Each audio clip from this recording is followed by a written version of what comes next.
live. Here we are, live on Livestream Lee. Today I'm visiting with attorney Bill. Now, Bill, your last name gives me a little problem. What is the correct pronunciation of your last name? Naifey. Naifey. Yep. I was going Naifeh, Naifey, Naifey. Great. Thank you for that. Cool. So I'm going to give a little introduction to you. For those of you that don't know Bill, he is an attorney with expertise in all aspects of intellectual property. His practice focuses on patent portfolio development, international patent strategies, and patent opinion work. He's registered to practice before the United States Patent Office and is licensed additionally as a professional engineer, which he got north of the border. But he got smart and he came south of the border to UT to get his law degree because he knows that's the best place to go. He specializes in patent application drafting, international patent applications, patent portfolio management, medical devices, oil and gas equipment, and of course, who in Texas and Oklahoma doesn't do some oil and gas work, software and electrical motors. Again, he has an undergrad in engineering from OU and a JD from UT Law School. And I just need to know before we get started, when they have the rumble south of the border, who do you root for? I was born in Texas, and I've always rooted for UT. Okay. Even growing up in Oklahoma, I've always rooted for UT. Okay, good. Folks, I was introduced to Bill from a mutual friend named Leslie Farron that's got a publishing company. And as you can imagine, publishing people get into issues with intellectual property stuff all the time. And so she and I were talking, and she brought up Bill's name and suggested that Bill might be a good guy. And he and I have done some back and forth a little bit. And before I get started with my first question, Bill, why don't you just kind of tell us why you chose patent? I mean, what interested you in the patent field, the intellectual property field, and in law in general? I mean, being an engineer, that's a pretty good gig right there. Well, my dad was a judge. My sister was a lawyer. She went through law school, but at the same time I went through engineering. I got into some issues professionally, not personally, but the company I work for got into some issues legally, and it was very hard to get the attorneys to understand what was going on. And I felt like, gee, if I had a law degree too, it would be easier. Maybe I could specialize in this. For a while, I did engineering malpractice work after law school. And then in the 90s, late 90s, when the internet boom was going on, I got into IP. And I've been in IP ever since. I enjoy IP because you actually create value. And when you're in litigation, you're pretty well destroying value. But you can create value with IP, and it's just a more positive experience, in my view. Okay. Well, I suspect that being an engineer gives you a particularly interesting and more capable slant on the whole intellectual property thing, especially when it comes to patents, because Correct. There's so much engineering involved in patent, related stuff. So, folks, we what brought Bill and me together was a conversation that we had related to a specific thing that I'm going to bet a bunch of y'all watching this have had or experienced or heard about. And that is, back before in the early days of the internet, nobody knew that you couldn't just take a picture off somebody's website and use it. And there was a whole lot of people that did that. And at some point in time, patent attorneys and intellectual property attorneys began to realize that there was a lot of violation of the law going on, and so they, along with the companies that put that market in photographs, began to go after people. And there was a point in time when I was a website design build person. I was in that business, and I came to the realization early on that I wasn't going to put or didn't want the liability of putting any kind of images on a website that a client didn't actually give to me. And then they made a claim that they own them. Bill, this is a common problem Talk a little bit about what the exposure looks like and that whole, because there's a sort of a sub-industry related to, that particular type of litigation and intellectual property, right violation, right? That's correct. There is, actually, you download a single photo, for instance, and put it on your website. You might get a letter from a lawyer wanting $150,000 in damages. Wow. Plus his attorney's fees. That's for a single image. If you downloaded it and then used it. If you took the watermark off the photo or cropped it in any way, that's another violation. And that violation can be $25,000 up to $25,000 per distribution. So then if you, depending on how many people saw your site, each time they downloaded, they would go to your site, they essentially are downloading the image to their computer when they view it. That's a $25,000 per violation. Now, and that's for a registered image. There's actually two damage schemes. One is good old copyright, which is the $150,000. Statutory damages can range from $30,000 to $150,000 to just a few hundred. That's good old copyright. And then there's the Digital Millennium Copyright Act, which is an amendment to the copyright statute.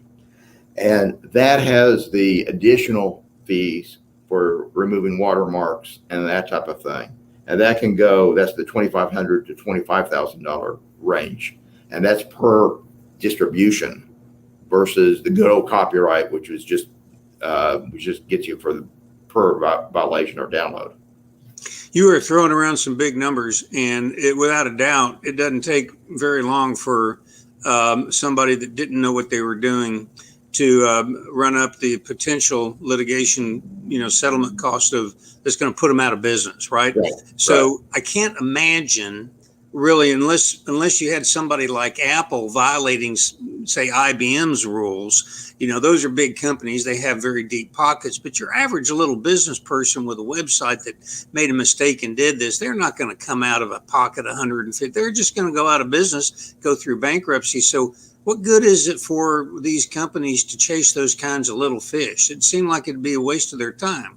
Well, if you chase enough of the little fish and you get maybe 5,000, 10,000, whatever, some of these guys that's all they do. And they're very good at evaluating the assets beforehand.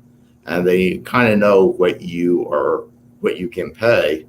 And then that's what their settlement offer will be. So you chase enough of them at $10,000, $5,000 a whack, you can make a pretty good living. So how pervasive is this problem? Do you run into this a lot? I mean, is this a big part of your practice, or is it a little part of your practice? It's a small part of my practice.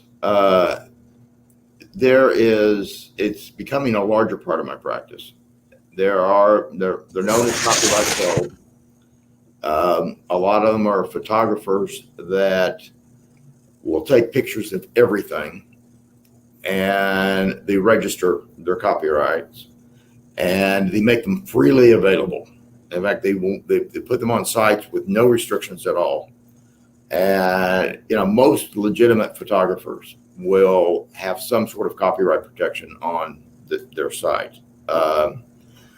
These guys don't. They want you to use their images, and then in 6 months, a year later, there are bots out there that will let these guys know where the images are, and then they feed that to their lawyers who specialize in this, and they do an evaluation of who you are, and then you get a letter. Well, so side note, you just brought up a question. You said they register their images. I'm presuming that there's a fee of some sort to register each image for its own copyright. What does that cost? I mean, if you actually are... As a photographer, you can register up to 750 images for $55. Oh, wow. Well, the cost is negligible. Right. Yeah. Exactly. So it's not like it's a couple $100 per image. It's a very cheap fee. So they just upload a big batch of images from a hard drive, pay their $55 fee, and then that's I did not realize it was that easy for them to do. It is. So what other kinds of liabilities, intellectual property liabilities, are you seeing that are common issues for small businesses, especially the startups? What kind of stuff should they be wary of? Well, startups probably more leery of trademark infringement. I mean, obviously, copyright infringement is out there, so they got to be very careful of the images and always get the image from iStock or any photo company that will give you a license. Right. But you should also look at trademarks.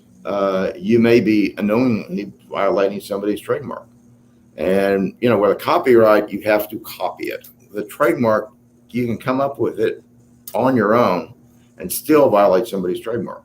So that the copy aspect of a trademark just isn't there. So anything you independently develop, in a trademark perspective, you still have to look at, because if you're using it in a similar manner and it's something similar, and your field of service or goods are similar, you'll probably have a trademark infringement case on your hand.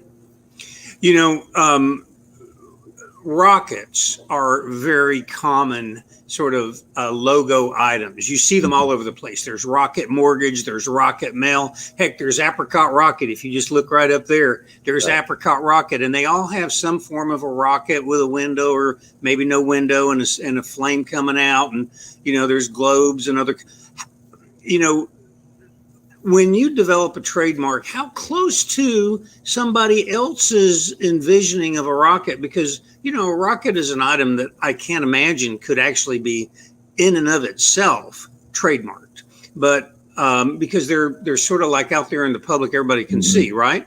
But how close to somebody else's logo? What are the kinds of parameters that the courts look to determine whether or not there was an actual infringement?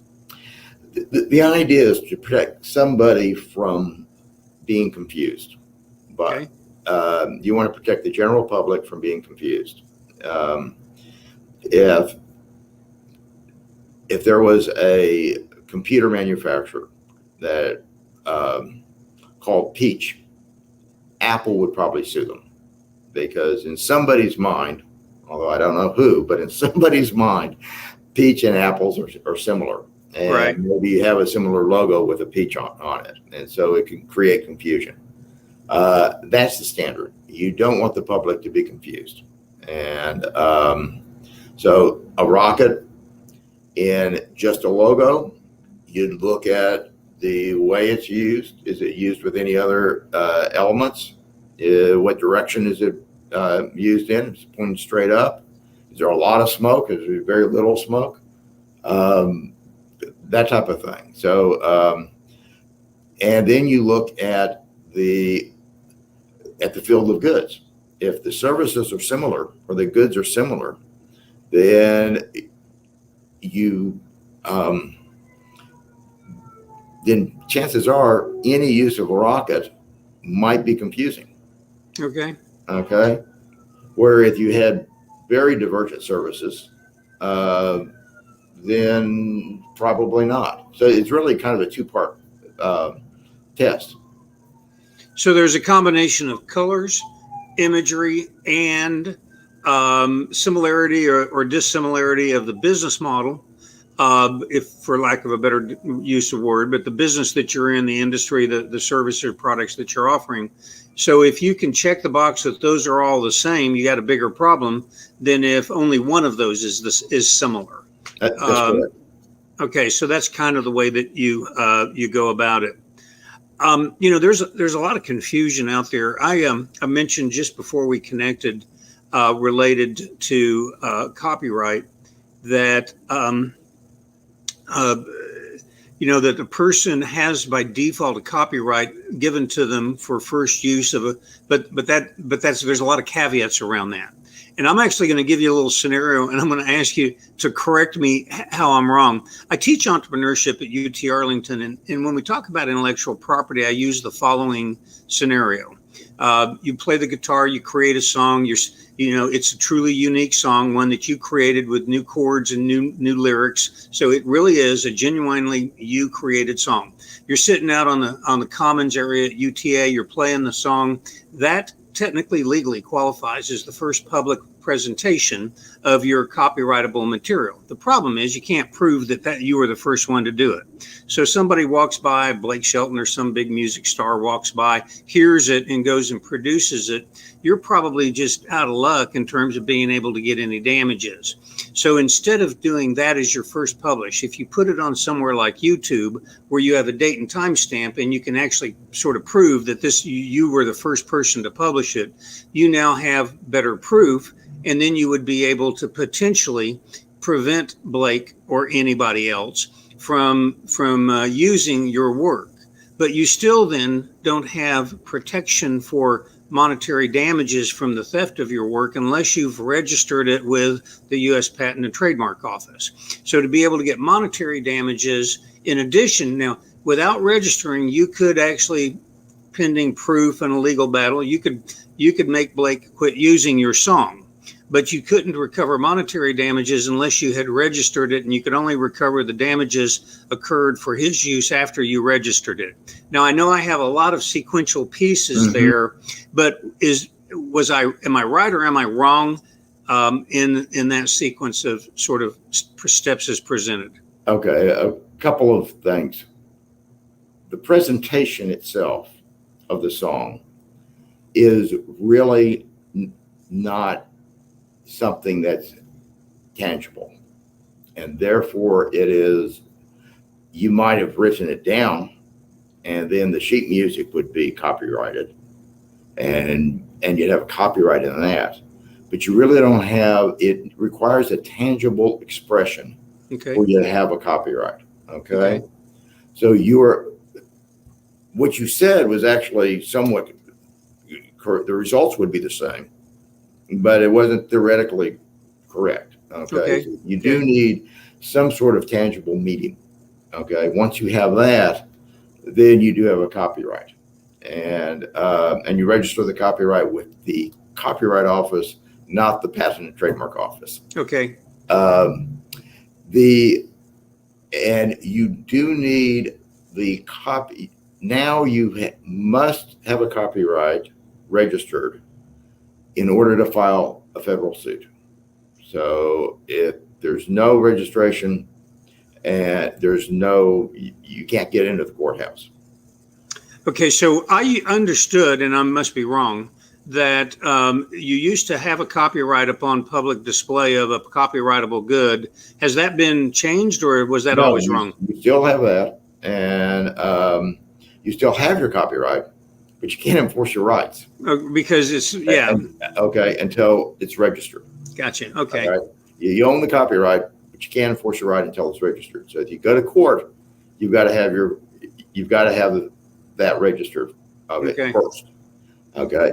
Whether or not you get actual damages, which may be very little, or statutory damages, which may be more, and again, you have a choice, but you only have that choice if you registered the work before the infringement occurred. So, folks, I'm a reasonably well-educated person in the world of business. I am obviously not an attorney or even of any sort. It is so easy to misunderstand this stuff. It brings me kind of to my next question. Bill, people that are in a world where they deal with intellectual property stuff, and nowadays, pretty much anything you do, if it's digital, there's an intellectual property component involved. How do they, I mean, do you as a professional offer any kind of service, any kind of classes or coaching, or, I mean, how does somebody get educated in this aside from just reading a whole bunch of law books and stuff you read on the internet, you don't really know whether it's dependable or not. So what do you offer any kind of educational services for people that need this kind of knowledge?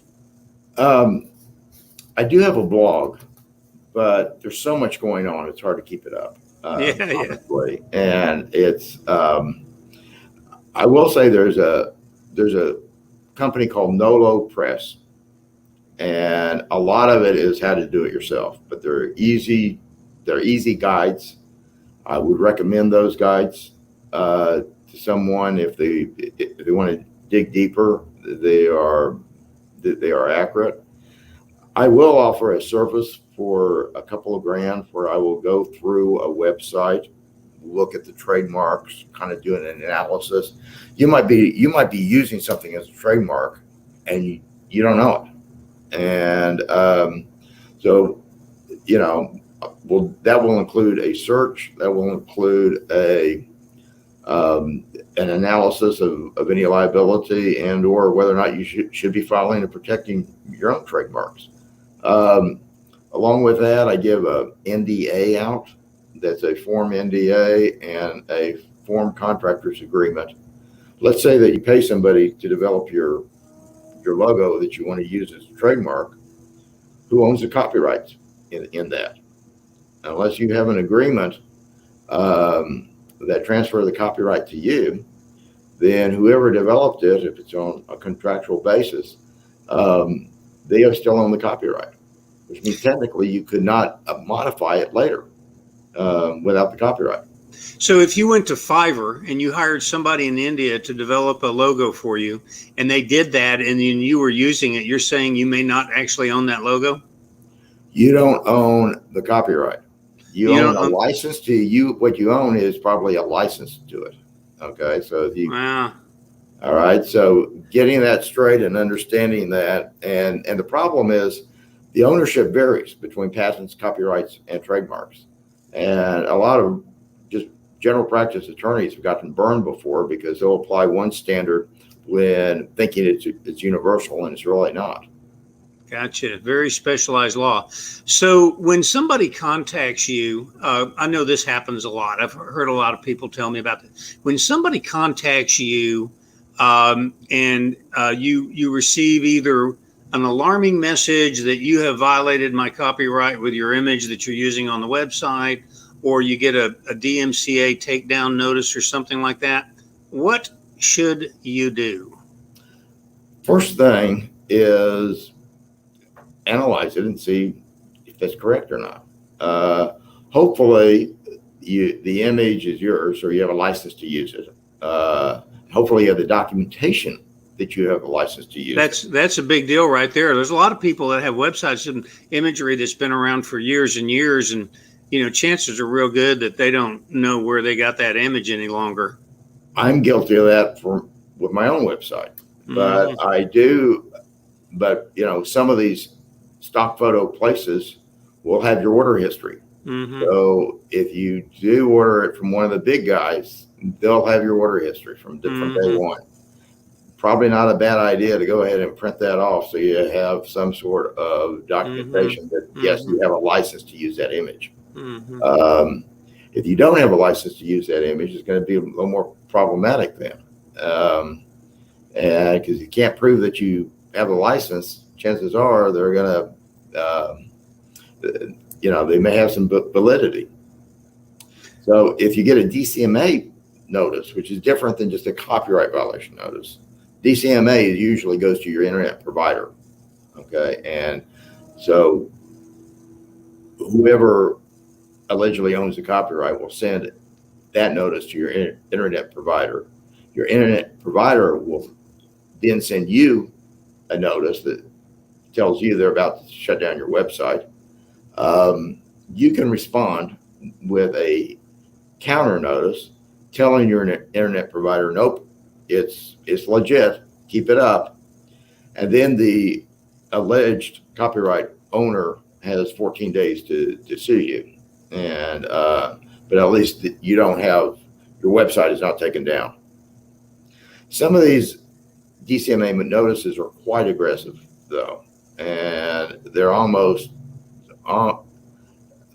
you really do have to analyze them. I've heard of stories where recording companies have taken down their own artist material from their own site because they initially thought the artist was they got a DCMA takedown notice. So what they do, they just took it down immediately, and it turned out that it was completely fraudulent.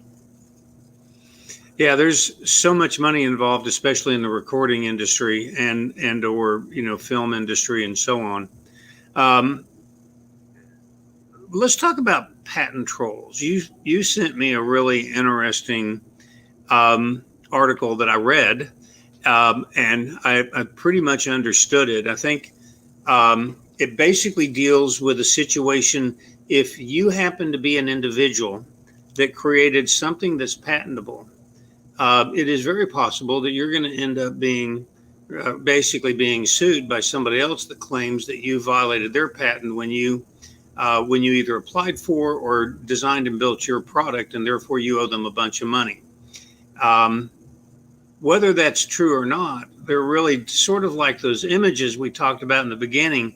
They're kind of just fishing for a quick settlement. Describe the whole patent. I had not known about this.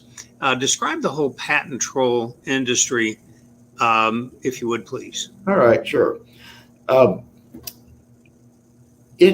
average, it costs $1.5 million to defend a patent suit. And what a lot of what we call patent trolls do is that they acquire patents. A lot of them are invalid, and there may or may not actually be any infringement, but they don't care. What they want to do is they want to send a letter out, and then they'll sue, and it does not cost them much to sue. Legitimate companies then are faced with, do we settle or not? I've been involved over the last 10 years defending a lot of retailers. Typically, some of them will fight it. A lot of them won't. A lot of them will, they balance out $1.5 million worth of legal fees to defend themselves versus settling for $200,000 or so. So they'll just write checks, and then they get more patent trolls. And what has happened is in 2012, the patent office went through a procedure or implemented a procedure where you can review a patent to see if it's valid. Now that still costs a couple $100,000 or more. And the big companies have taken advantage of that. So now when a patent troll sues a big company will go through an administrative procedure, and it may cost them money, but not as much as to defend a full suit. These big companies then are invalidating patents right and left because a lot of these are really not valid. What the trolls have started to do is now they're focusing on smaller companies. And the case I sent you was one such entity. They typically will ask 60, 70,000. You really can't evaluate a patent for 60, 70,000. We'll probably settle for half that amount. And that's what they're hoping for. So again, it's kind of like with a copyright troll. If they get enough small companies that will pay them $20,000 to $30,000 to $40,000 to settle, that's pretty good money. And that's what some of these guys are doing now. Amazing, just so many different ways. I mean, a lot of people will say you get the kind of justice you can afford in our country, and I'm trying to be polite and to your industry because there's good guys and there's bad guys in every industry, but there are certainly people out there that use these kinds of shenanigans to enrich themselves, and it really does tremendous harm to small businesses that are just trying to make a living and create wealth and generate opportunities. I got sued by somebody in small claims court and didn't realize. I thought I could just go down there and be sort of like Judge Judy and I could defend myself. And I discovered real quick that this guy was just in the business of suing people in small claims court, and that's how he made his money.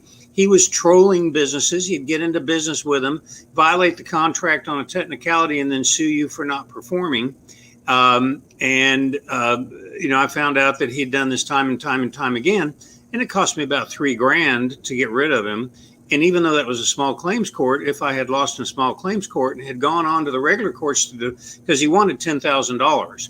And so if I had lost in small claims court, I have to post a bond, and then I have to go to the regular courts, and it could cost me $10,000, $20,000, $30,000 to defend myself. So, I ended up getting out of it for a relatively small amount. But that kind of stuff goes on, and a lot of people don't realize that. And I tell my students that the more successful you become, the more you have this big red flag or this target on your back that other people are going to try to use the law to take advantage of your success and siphon some of it off for themselves. And anyway, just a little side.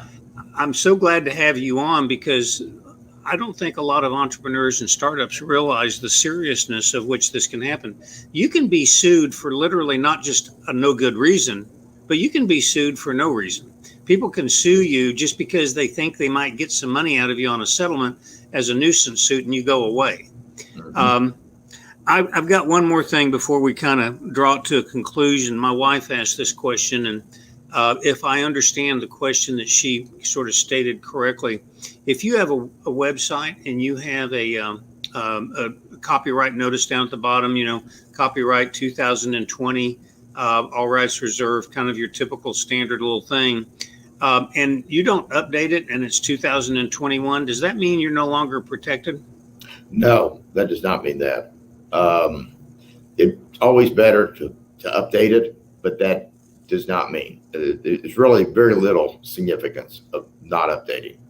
Okay, it's a proof problem, but it will not. You still have a valid copyright. You still, somebody infringes, you can still take them to court if it's registered. It's really more of a notice issue, and it might help with willful infringement if you went after somebody, but I would not worry about it too much. So if you have put one of those standard little default notices, WordPress websites basically come with that as a default right at the bottom. Right. I mean, whether you've registered it or not, it makes it look like you have. If you're claiming that you've registered it and you actually haven't, do you actually have any protection by displaying that notice? Well, that notice is copyright. You own the copyright. The notice doesn't say you've registered the copyright. Okay. The notice says you own the copyright. And that material and that date is the dates that that material when it was created. So that's the difference. Okay, it's not a notice for registration at all. You do not have to post that on. I guess that would be when you have the little R next to the circle with the R would be the indication that it's a registered copyright. Is that correct? That's an indication it's a registered trademark. Registered trademark. Easy to get all this stuff confused. It is. Hey, Bill, we're out of time. I want to thank you for joining me today. It was really interesting. I know I learned a few things. Hopefully other people did as well. Thank you for coming on today, folks. Let me tell you how to connect up to Bill. You can see his name spelled down there in the bottom, Bill Naifey. And if you go to LinkedIn and type that name in, you're only going to find one of him. and when you do that, connect up to him. I'm sure you'll be glad to take a connection. And if somebody has a question, they can message you and then just start the ball rolling and go wherever it is it's supposed to go from there. But there are so many people that are exposed. I really appreciate your time today. My pleasure.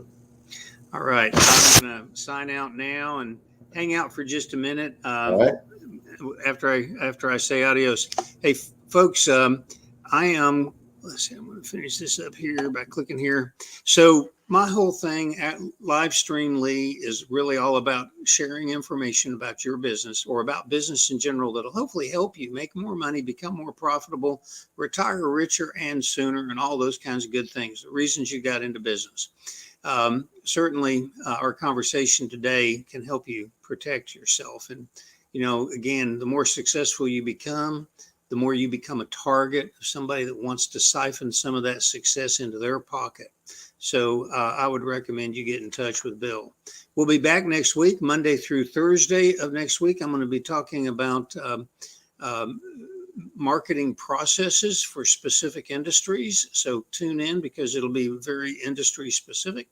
And then, of course, I've got another guest on Friday. Thank you for watching Livestream Lee. Go to apricotrocket.com to get an account. We try to help you get customers. Accounts are free. Thank you for joining. See you next week. Bye.